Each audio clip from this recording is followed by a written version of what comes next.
দৰ্শকসকলৰ বাবে এই মুহূৰ্তত লৈ আহিছোঁ পুৱাৰ প্ৰথমটো বাতৰি ওয়াকফ সংশোধনী আইনক লৈ সমগ্ৰ ভাৰতবৰ্ষৰ প্ৰতিটো প্ৰান্তত 20 কোটি মুছলমানে সাব্যস্ত কৰিছিল তীব্ৰ প্ৰতিবাদ আৰু এই ৰাজপথৰ আন্দোলনৰ সমানে সমানে মুছলমান জনতা কাষ চাপিছিল সৰ্বোচ্চ ন্যায়ালয় আৰু সৰ্বোচ্চ ন্যায়ালয়ত ইতিমধ্যে ৰায়ৰ বাবে বাট চাই থকা মুছলমান জনতাৰ বাবে আহি পৰিল সুখবৰ কিয়নো মুছলমান জনতাই কেবাদফিয়া দাবী উত্থাপন কৰিছিল কেবাদফিয়া প্ৰাৰ্থনা পত্ৰ সৰ্বোচ্চ ন্যায়ালয়ৰ মজিয়াত তেওঁলোকে দাখিল কৰিছিল আৰু ইতিমধ্যে তিনিজনীয়া বিচাৰপীঠে মুছলমানৰ পক্ষত কেতবোৰ গুৰুত্বপূৰ্ণ অন্তৱৰ্তীকালীন আদেশ জাৰি কৰিছে য'ত মুছলমানে দাবী কৰিছিল যে ওয়াকফ সংশোধনী বোৰ্ডৰ অথবা কাউন্সিলৰ সদস্যৰ মুখ্য বিষয়া কেৱল আৰু কেৱল মুছলমান লোকহে হ'ব লাগিব এই ক্ষেত্ৰত সৰ্বোচ্চ ন্যায়ালয়ে সহযোগিতা প্ৰকাশ কৰিছে আৰু সমান্তৰালকৈ যি 11 জনীয়া বোৰ্ড আৰু কাউন্সিলৰ সদস্যৰ তালিকা থাকে তাত বোৰ্ডত কেৱল 3 জন আৰু কাউন্সিলত কেৱল 4 জনহে অমুছলমান লোক থাকিব গৰিষ্ঠ সংখ্যক মুছলমান লোকেৰেই বোৰ্ড আৰু কাউন্সিল গঠন হ'ব বুলি সৰ্বোচ্চ ন্যায়ালয়ে উল্লেখ কৰিছে এই ডাঙৰ খবৰটো টাইমিটৰ দৰ্শকসকলক এই মুহূৰ্তত জনাইছো ওয়াকফ আইনক লৈ আদালতত মুছলমান পক্ষৰ এক প্ৰকাৰ বৃহৎ জয় ওয়াকফ বোৰ্ডৰ মুখ্য বিষয়া হ'ব নোৱাৰিব অমুছলমান লোক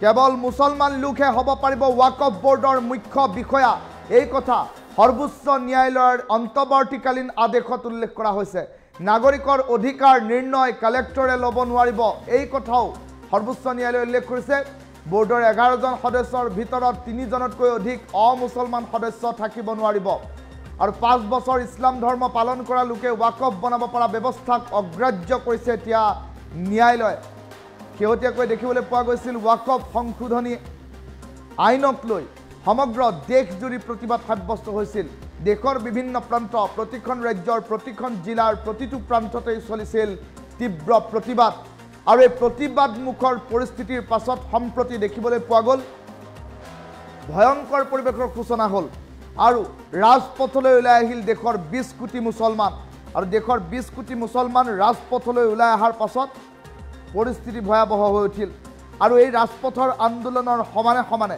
20 কোটি মুছলমানে ন্যায়ালয়ৰ যুঁজ আৰম্ভ কৰিলে আৰু ন্যায়ালয়ৰ দ্বাৰস্থ হোৱা 20 কোটি মুছলমানে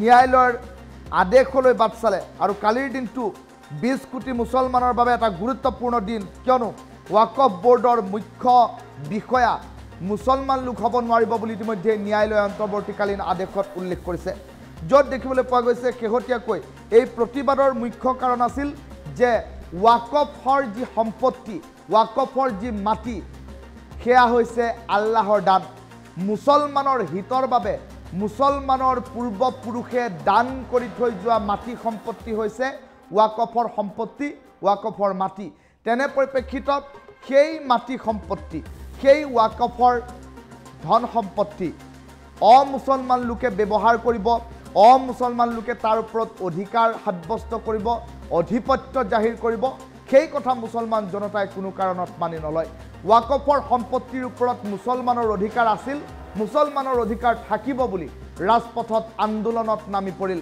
আৰু এই আইনখন বাতিল কৰাৰ দাবীত প্ৰতিবাদমুখৰ পৰিস্থিতিৰ সৃষ্টি হ'ল শেহতীয়াকৈ দেশত গৃহীত ওয়াকফ সংশোধনী আইনক লৈ সমগ্ৰ দেশৰ মুছলমান জনতা জাগি উঠিল আৰু মুছলমান জনতাই কেৱল ৰাজপথৰ আন্দোলনতেই ক্ষান্ত নাথাকিল ৰাজপথৰ আন্দোলনৰ সমানে সমানে দেশৰ মুছলমান জনতাই কাষ চাপিল সৰ্বোচ্চ ন্যায়ালয় আৰু সৰ্বোচ্চ ন্যায়ালয়ৰ মজিয়াত কালিৰ দিনটো 20 কোটি মুছলমান জনতাৰ বাবে এটা গুৰুত্বপূৰ্ণ দিন আছিল বুলি এইবাবেই উল্লেখ কৰিছোঁ কিয়নো কালিৰ দিনটোত অন্তৱৰ্তীকালীন আদেশ ইতিমধ্যে সৰ্বোচ্চ ন্যায়ালয়ে জাৰি কৰিছে আৰু অন্তৱৰ্তীকালীন আদেশত কেতবোৰ কথা উল্লেখ কৰিছে যে ওয়াকফ সংশোধনী বোৰ্ড আৰু ওয়াকফ সংশোধনী কাউন্সিলৰ যিসমূহ সদস্য থাকে সেই সদস্যসমূহৰ গৰিষ্ঠ সংখ্যক মুছলমান লোক হ'ব লাগিব আৰু যিগৰাকী মুখ্য বিষয়া থাকে সেই মুখ্য বিষয়াগৰাকীও মুছলমান লোক হোৱাটো বাধ্যতামূলক বুলি ইতিমধ্যে সুস্পষ্টকৈ উল্লেখ কৰিছে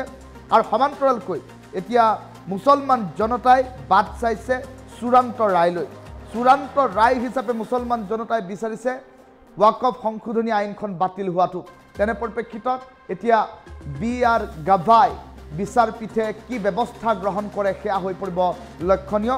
আৰু সমান্তৰালকৈ দেখিবলৈ পোৱা গৈছে এতিয়া ৱাকফ সংশোধনী আইনক লৈ শেহতীয়াকৈ উচ্চতম ন্যায়ালয়ৰ মজিয়াত দিয়া এই যুঁজত মুছলমান পক্ষৰ এক প্ৰকাৰ বৃহৎ বিজয়ৰ বাতৰি আহি পৰিছে।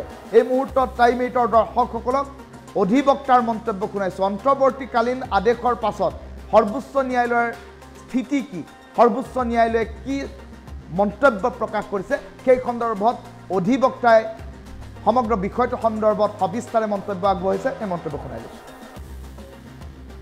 আজি মাননীয় সুপ্ৰিম কোৰ্ট অফ ইণ্ডিয়াই ৱাকফ মেটাৰত ইণ্টাৰিম ডাইৰেকশ্যনছ পাছ কৰিছে। কাৰণ চবেই যিমান প্ৰাৰ্থনাকাৰী আছিলে সিহঁতে চবেই ইণ্টাৰিম ৰিলিফ বিচাৰি আছিলে। তাত মেইন এক্টৰ কিছুমান প্ৰভিজনছ আছিলে যোনটোক ষ্টে কৰিব বিচাৰি আছিলে। আৰু এতিয়া আজি ডিৰেকশ্যনছৰ পিছত ইয়াত বুজা গৈছে যে কি বস্তুত বা কি প্ৰভিজনছৰ ওপৰত একজেক্টলি ষ্টে কৰা হৈ আছে। ইয়াত আপোনাৰ প্ৰথম বস্তু যোনটো ষ্টে কৰা হৈছে সেইটো হৈছে যে মুছলমান এজনৰ যে 5 বছৰ লাগিছিলে এটা ৱাকফ বনাবৰ কাৰণে, প্ৰেক্টিচিং মুছলিম হ'বৰ কাৰণে, সেইটো কমপ্লিটলি ষ্টে কৰা হৈছে। ডিষ্ট্ৰিক্ট কালেক্টৰৰ যোনটো ৰিপৰ্টৰ বেচিছত যে ৱাকফ এলিয়েনেট কৰিব পাৰে বা থাৰ্ড পাৰ্টিক দিব পাৰে সেইটো বস্তু কমপ্লিটলি ষ্টে কৰা হৈছে। নন মুছলিম মেম্বাৰ কিমান হ'ব কাউন্সিলৰ ভিতৰত বা বৰ্ডৰ ভিতৰত সেইটোৰ ওপৰতো এটা ৰেষ্ট্ৰিকশ্যন দিছে। অৰ্থাৎ নন মুছলিম এতিয়া যদি আপোনাৰ কাউন্সিলৰ ভিতৰত হ'ব লাগে 3জন হ'ব, 3জনতকৈ বেছি নহ'ব। আৰু 4জন হ'ব আপোনাৰ 3জন হ'ব বৰ্ডত আৰু 4জন হ'ব এনেকৈ কাউন্সিলত। তো ইয়াতকৈ বেছি হ'ব নোৱাৰে। ৱাকফৰ যোন প্ৰিচাইড কৰিব, প্ৰিচাইডিং অফিচাৰ, CEO, চেয়াৰমেন যোন হ'ব, কোৰ্টে কৈছে এইটো চৰকাৰে চাব লাগে যে এইটোত মুছলমানহে হ'ব লাগে। যেতিয়া এখন পাছ কৰা হৈছিলে তেতিয়া এইটো পাছ কৰা হৈছিলে যে আপোনাৰ ডিষ্ট্ৰিক্ট কালেক্টৰৰ ৰিপৰ্টত ৱাকফ প্ৰপাৰ্টিটো তেনেকৈ হয় নে নহয় সেইটো ডিটাৰমিন হৈ পেলাই আপোনালোকে মানে চৰকাৰে সেই হিচাপে ৱাকফ প্ৰপাৰ্টিটো ল'ব পাৰিলে হয়। কিন্তু এতিয়া DC কালেক্টৰৰ ৰিপৰ্টটো ফাইনেল ৰিপৰ্ট নহয়, সেইটো শুনানি হ'ব, সেইটো যাব ট্ৰাইব্যুনেলৰ আগত। ট্ৰাইব্যুনেলে যদি নিৰ্দেশ দিয়ে ট্ৰাইব্যুনেলে ফেচলা কৰিব যে এইখন ৱাকফ প্ৰপাৰ্টি হয় নে নহয়, আৰু তাৰপিছত বস্তুটো কোৱা হ'ব। কিন্তু তেতিয়ালৈকে কোনো থাৰ্ড পাৰ্টি এলিয়েনেশ্যন এলাউ কৰা নহ'ব যেতিয়ালৈকে কেছখন চলিও থাকিব। আজি মাননীয় সুপ্ৰিম কোৰ্ট অফ ইণ্ডিয়াই ৱাকফ মেটাৰত ইণ্টাৰিম ডাইৰেকশ্যনছ পাছ কৰিছে। কাৰণ চবেই যিমান প্ৰাৰ্থনাকাৰী আছিলে সিহঁতে চবেই ইণ্টাৰিম ৰিলিফ বিচাৰি আছিলে। তাত মেইন এক্টৰ কিছুমান প্ৰভিজনছ আছিলে যোনটোক ষ্টে কৰিব বিচাৰি আছিলে। আৰু এতিয়া আজি ডিৰেকশ্যনছৰ পিছত ইয়াত বুজা গৈছে যে কি বস্তুত বা কি প্ৰভিজনছৰ ওপৰত একজেক্টলি ষ্টে কৰা হৈ আছে। ইয়াত আপোনাৰ প্ৰথম বস্তু যোনটো ষ্টে কৰা হৈছে সেইটো হৈছে যে মুছলমান এজনৰ যে 5 বছৰ লাগিছিলে এটা ৱাকফ বনাবৰ কাৰণে, প্ৰেক্টিচিং মুছলিম হ'বৰ কাৰণে, সেইটো কমপ্লিটলি ষ্টে কৰা হৈছে। ডিষ্ট্ৰিক্ট কালেক্টৰৰ যোনটো ৰিপৰ্টৰ বেচিছত যে ৱাকফ এলিয়েনেট কৰিব পাৰে বা থাৰ্ড পাৰ্টিক দিব পাৰে সেইটো বস্তু কমপ্লিটলি ষ্টে কৰা হৈছে। নন মুছলিম মেম্বাৰ কিমান হ'ব কাউন্সিলৰ ভিতৰত বা বৰ্ডৰ ভিতৰত সেইটোৰ ওপৰতো এটা ৰেষ্ট্ৰিকশ্যন দিছে। অৰ্থাৎ নন মুছলিম এতিয়া যদি আপোনাৰ কাউন্সিলৰ ভিতৰত হ'ব লাগে 3জন হ'ব, 3জনতকৈ বেছি নহ'ব। আৰু 4জন হ'ব আপোনাৰ 3জন হ'ব বৰ্ডত আৰু 4জন হ'ব এনেকৈ কাউন্সিলত। তো ইয়াতকৈ বেছি হ'ব নোৱাৰে। ৱাকফৰ যোন প্ৰিচাইড কৰিব, প্ৰিচাইডিং অফিচাৰ, CEO, চেয়াৰমেন যোন হ'ব, কোৰ্টে কৈছে এইটো চৰকাৰে চাব লাগে যে এইটোত মুছলমানহে হ'ব লাগে। যেতিয়া এখন পাছ কৰা হৈছিলে তেতিয়া এইটো পাছ কৰা হৈছিলে যে আপোনাৰ ডিষ্ট্ৰিক্ট কালেক্টৰৰ ৰিপৰ্টত ৱাকফ প্ৰপাৰ্টিটো তেনেকৈ হয় নে নহয় সেইটো ডিটাৰমিন হৈ পেলাই আপোনালোকে মানে চৰকাৰে সেই হিচাপে ৱাকফ প্ৰপাৰ্টিটো ল'ব পাৰিলে হয়। কিন্তু এতিয়া DC কালেক্টৰৰ ৰিপৰ্টটো ফাইনেল ৰিপৰ্ট নহয়, সেইটো শুনানি হ'ব, সেইটো যাব ট্ৰাইব্যুনেলৰ আগত। ট্ৰাইব্যুনেলে যদি নিৰ্দেশ দিয়ে ট্ৰাইব্যুনেলে ফেচলা কৰিব যে এইখন ৱাকফ প্ৰপাৰ্টি হয় নে নহয়, আৰু তাৰপিছত বস্তুটো কোৱা হ'ব। কিন্তু তেতিয়ালৈকে কোনো থাৰ্ড পাৰ্টি এলিয়েনেশ্যন এলাউ কৰা নহ'ব যেতিয়ালৈকে কেছখন চলিও থাকিব। আজি মাননীয় সুপ্ৰিম কোৰ্ট অফ ইণ্ডিয়াই ৱাকফ মেটাৰত ইণ্টাৰিম ডাইৰেকশ্যনছ পাছ কৰিছে। কাৰণ চবেই যিমান প্ৰাৰ্থনাকাৰী আছিলে সিহঁতে চবেই ইণ্টাৰিম ৰিলিফ বিচাৰি আছিলে। তাত মেইন এক্টৰ কিছুমান প্ৰভিজনছ আছিলে যোনটোক ষ্টে কৰিব বিচাৰি আছিলে। আৰু এতিয়া আজি ডিৰেকশ্যনছৰ পিছত ইয়াত বুজা গৈছে যে কি বস্তুত বা কি প্ৰভিজনছৰ ওপৰত এক্সেক্টলি ষ্টে কৰা হৈ আছে। ইয়াত আপোনাৰ প্ৰথম বস্তু যোনটো ষ্টে কৰা হৈছে সেইটো হৈছে যে মুছলমান এজনৰ যে 5 বছৰ লাগিছিলে এটা ৱাকফ বনাবৰ কাৰণে, প্ৰেক্টিচিং মুছলিম হ'বৰ কাৰণে, সেইটো কমপ্লিটলি ষ্টে কৰা হৈছে। ডিষ্ট্ৰিক্ট কালেক্টৰৰ যোনটো ৰিপৰ্টৰ বেচিছত যে ৱাকফ এলিয়েনেট কৰিব পাৰে বা থাৰ্ড পাৰ্টিক দিব পাৰে, সেইটো বস্তু কমপ্লিটলি ষ্টে কৰা হৈছে। নন মুছলিম মেম্বাৰ কিমান হ'ব কাউন্সিলৰ ভিতৰত বা বৰ্ডৰ ভিতৰত, সেইটোৰ ওপৰতো এটা ৰেষ্ট্ৰিকশ্যন দিছে। অৰ্থাৎ নন মুছলিম এতিয়া যদি আপোনাৰ কাউন্সিলৰ ভিতৰত হ'ব লাগে 3জন হ'ব, 3জনতকৈ বেছি নহ'ব, আৰু 4জন হ'ব আপোনাৰ 3জন হ'ব বৰ্ডত আৰু 4জন হ'ব এনেকৈ কাউন্সিলত। তো ইয়াতকৈ বেছি হ'ব নোৱাৰে।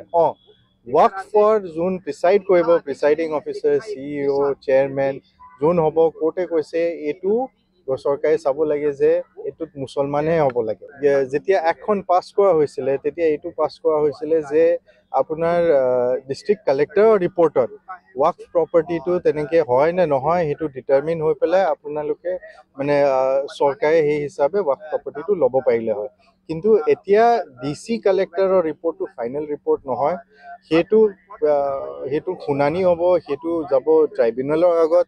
ট্ৰাইব্যুনেলে যদি নিৰ্দেশ দিয়ে, ট্ৰাইব্যুনেলে ফেচলা কৰিব যে এইখন ৱাকফ প্ৰপাৰ্টি হয় নে নহয়, আৰু তাৰপিছত বস্তুটো কোৱা হ'ব। কিন্তু তেতিয়ালৈকে কোনো থাৰ্ড পাৰ্টি এলিয়েনেশ্যন এলাউ কৰা নহ'ব যেতিয়ালৈকে কেছখন চলিও থাকিব। আজি মাননীয় সুপ্ৰিম কোৰ্ট অফ ইণ্ডিয়াই ৱাকফ মেটাৰত ইণ্টাৰিম ডাইৰেকশ্যনছ পাছ কৰিছে। কাৰণ চবেই যিমান প্ৰাৰ্থনাকাৰী আছিলে সিহঁতে চবেই ইণ্টাৰিম ৰিলিফ বিচাৰি আছিলে। তাত মেইন এক্টৰ কিছুমান প্ৰভিজনছ আছিলে যোনটোক ষ্টে কৰিব বিচাৰি আছিলে। আৰু এতিয়া আজি ডিৰেকশ্যনছৰ পিছত ইয়াত বুজা গৈছে যে কি বস্তুত বা কি প্ৰভিজনছৰ ওপৰত এক্সেক্টলি ষ্টে কৰা হৈ আছে। ইয়াত আপোনাৰ প্ৰথম বস্তু যোনটো ষ্টে কৰা হৈছে সেইটো হৈছে যে মুছলমান এজনৰ যে 5 বছৰ লাগিছিলে এটা ৱাকফ বনাবৰ কাৰণে, প্ৰেক্টিচিং মুছলিম হ'বৰ কাৰণে, সেইটো কমপ্লিটলি ষ্টে কৰা হৈছে। ডিষ্ট্ৰিক্ট কালেক্টৰৰ যোনটো ৰিপৰ্টৰ বেচিছত যে ৱাকফ এলিয়েনেট কৰিব পাৰে বা থাৰ্ড পাৰ্টিক দিব পাৰে, সেইটো বস্তু কমপ্লিটলি ষ্টে কৰা হৈছে।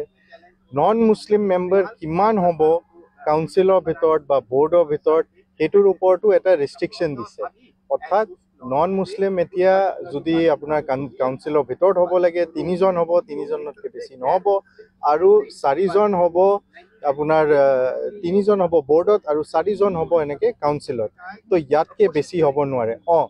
ৱাকফৰ যোন প্ৰিচাইড কৰিব, প্ৰিচাইডিং অফিচাৰ, CEO, চেয়াৰমেন যোন হ'ব, কোৰ্টে কৈছে এইটো চৰকাৰে চাব লাগে যে এইটোত মুছলমানহে হ'ব লাগে।